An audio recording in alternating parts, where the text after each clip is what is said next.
سوال: قرآن کی ایک آیت ہے جس کا ترجمہ یہ ہے اور ہم نے ہر چیز کو لکھ کر ضبط کر رکھا ہے۔ اس آیت پر غور کرنے سے پتہ چلتا ہے کہ اللہ تعالیٰ نے کائنات کی ہر حرکت کو پہلے سے ہی لکھ کر محفوظ کر رکھا ہے، یعنی ماضی، حال اور مستقبل پہلے ہی سے محفوظ ہیں۔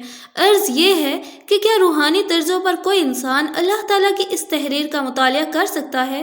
اس سوال کے جواب میں صوفی بزرگ خواجہ شمس الدین نظیمی صاحب فرماتے ہیں: تمام آسمانی صحائف اور الہامی کتابیں، وہ صحف ابراہیمی ہو، زبور ہو، انجیل ہو، تورات ہو یا آخری کتاب قرآن ہو، ہر کتاب اور الہامی تحریر ہمیں یہ علم عطا کرتی ہے کہ زندگی کے تقاضے، زندگی کے تمام اعمال و حرکات اور زندہ رہنے کی کل طرزیں، زندگی کے تمام نشیب و فراز کن کہنے کے ساتھ ہی ایک سطح پر نقش ہو گئے، یعنی کائنات اور کائنات کی زندگی کامل طرزوں کے ساتھ ایک ریکارڈ کی حیثیت میں موجود ہے۔ جس جگہ، جس سطح پر یا جس اسکرین پر کائنات اپنے پورے حد و حال کے ساتھ ریکارڈ ہے یا محفوظ ہے، الہامی کتابیں اسے لوح محفوظ کا نام دیتی ہیں۔ زمین کی سطح پر جو کچھ مظاہرہ ہو رہا ہے وہ دراصل لوح محفوظ پر بنی ہوئی فلم کا مظاہرہ یعنی ڈسپلے ہو رہا ہے۔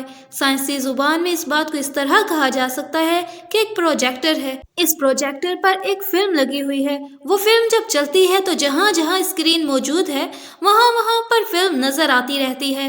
اس قانون سے یہ بات معلوم ہوتی ہے کہ ہماری زمین کی طرح بے شمار زمینیں موجود ہیں۔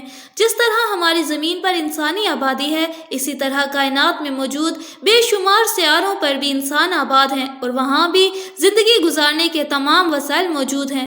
پروجیکٹر پر ایک فلم لگی ہوئی ہے۔ پروجیکٹر پر فلم اس وقت اسکرین پر منعکس نہیں ہوتی جب تک کہ پروجیکٹر کو کوئی روشنی فیڈ نہ کرے۔ لوح محفوظ پر چلنے والی فلم کو جو روشنی متحرک کرتی ہے وہ اللہ کی تجلی ہے۔ اللہ کی اس تجلی کا عکس براہ راست تختے لاشعور پر پڑتا ہے۔ اس کا مطلب یہ ہوا کہ جب کوئی بندہ اپنے اندر موجود تختے لاشعور کو دیکھ لیتا ہے یا اپنے اندر موجود لطیفہ اخفا سے واقف ہو جاتا ہے تو دراصل وہ اللہ کی تجلی کا مشاہدہ کر لیتا ہے۔